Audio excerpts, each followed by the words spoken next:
हंगामा और चारों तरफ गदर, जिधर देखिए सिर्फ और सिर्फ विरोध की तस्वीरें। आज तो संसद में विपक्ष के तमाम सांसद काले कपड़े पहनकर पहुंच गए और सीधे धर्मेंद्र प्रधान के इस्तीफे पर अड़ गए। और इसीलिए आज सबसे बड़ा सवाल ये है कि क्या सरकार देश के युवाओं की आवाज को इतना अनसुना कर चुकी है कि अब हर बात का फैसला सीधे सड़क पर ही होगा। आज ये पूरा बवाल समझने के लिए आपको 3 तस्वीरें और 3 अलग अलग मोर्चे देखने होंगे। एक ही कहानी के 3 कोने हैं। पहली तस्वीर जंतर मंतर की है, जहां हमारे देश के हजारों नौजवान नीट पेपर लीक और सीबीएसई धांधली पर आर पार की लड़ाई लड़ रहे हैं। ये लड़ाई काफी दिन से जारी है, जिसकी शुरुआत अभिजीत दीपके की कॉकरोच जनता पार्टी यानी सीजेपी और सोनम वांगचुक जैसे एक्टिविस्ट ने की। वांगचुक अस्पताल में है, लेकिन सपोर्टर सड़क पर हैं। लेकिन 20 जुलाई को जब ये बच्चे संसद की तरफ बढ़े तो दिल्ली पुलिस ने आंसू गैस के गोले दागे, वाटर कैनन चलाई और कसकर लाठियां बरसा दी। दर्जनों छात्र अस्पतालों में पहुंच गए और दूसरी तरफ पुलिस कह रही है कि हमारे जवान घायल हुए हैं। दूसरी तस्वीर संसद के अंदर की है,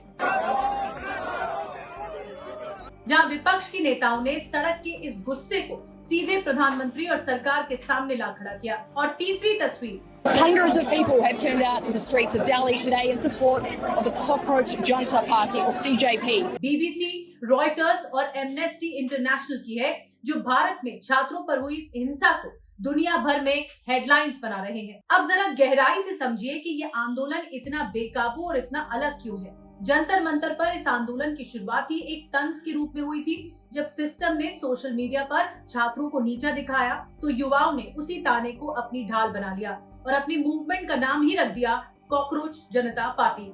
और जो आंदोलन बेइज्जती और गुस्से से पैदा हुआ हो, उसे आप लाठी मारकर खत्म नहीं कर सकते। लाठी चलाएंगे तो वो आंदोलन दोगुना होकर लौटेगा। और इस बार का जो प्रोटेस्ट है हमारी पारंपरिक राजनीति जैसा बिल्कुल नहीं है। ये जेनजी का आंदोलन।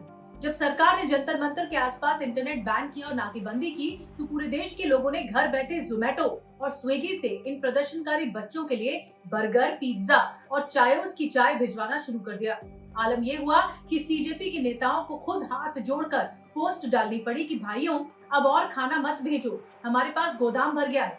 तीखे पोस्टर्स, फनी मीम्स और बर्गर के साथ हुआ ये विरोध इतिहास में दर्ज हो चुका है। लेकिन असली आग तब लगी जब सड़क का ये पसीना संसद के भीतर पहुंचा। छात्रों के साथ व्यवहार हुआ है, उनके हाथ तोड़े, सर तोड़ा, उनके कपड़े फाड़े। क्या बेटियों के कपड़े फाड़ेंगे आप? हम और मजबूरी में गए प्रधानमंत्री के आवास पर। अगर आप सुन लेते हैं यहाँ पर तो हम नहीं जाते। क्या प्रधानमंत्री स्टेटमेंट नहीं दे सकते हैं? युवाओं के लिए आप बाहर बोल सकते हैं, सदन में क्यों नहीं बोल सकते हैं आप? हमारा डिमांड वेरी क्लियर है, education minister should be resign. सरकार पूरी तरह से। संसद में समाजवादी पार्टी के प्रमुख अखिलेश यादव का रुख बेहद अग्रेसिव था।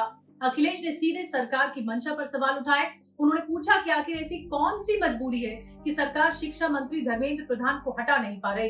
क्या मंत्री जी के पास सरकार का कोई ऐसा राज है जिससे सरकार डर रही है? अखिलेश ने दो टूक कहा कि जो सरकार देश के होने वाले डॉक्टर्स और इंजीनियर्स को लाठियों से पीटती है, उस सरकार पर से युवाओं का भरोसा उठ चुका है। अब सबसे बड़ा तीखा सवाल ये है कि क्या मोदी सरकार को छात्रों पर ये लाठीचार्ज भारी पड़ेगा? इसका सीधा जवाब है हाँ, बिल्कुल भारी पड़ेगा। क्योंकि एक तरफ जहां देश का युवा पहली बार वोट देने की उम्र में खड़ा है, वहीं दूसरी तरफ इंटरनेशनल मीडिया में भारत सरकार की भारी किरकिरी भी हो रही है। दुनिया भर के बड़े अखबार लिख रहे हैं कि डिजिटल इंडिया में अपने हक और पारदर्शी परीक्षा सिस्टम की मांग कर रहे छात्रों पर पुलिस लाठियां बरसा रही है। देखिए, सरकार कह रही है कि पेपर लीक पर एक्शन हुआ है और प्रधानमंत्री मोदी भी मान रहे हैं कि ये पाप है। लेकिन सवाल वही है कि अगर गलती मानी जा रही है तो फिर जिम्मेदारी कौन लेगा आखिर?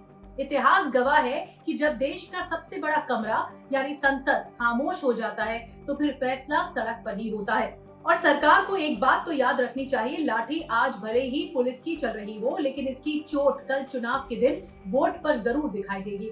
उस दिन न तो ये बैरिकेड काम आएंगे और न ही आंसू गैस। इस मुद्दे का हल कैसे निकलेगा? आपको क्या लगता है?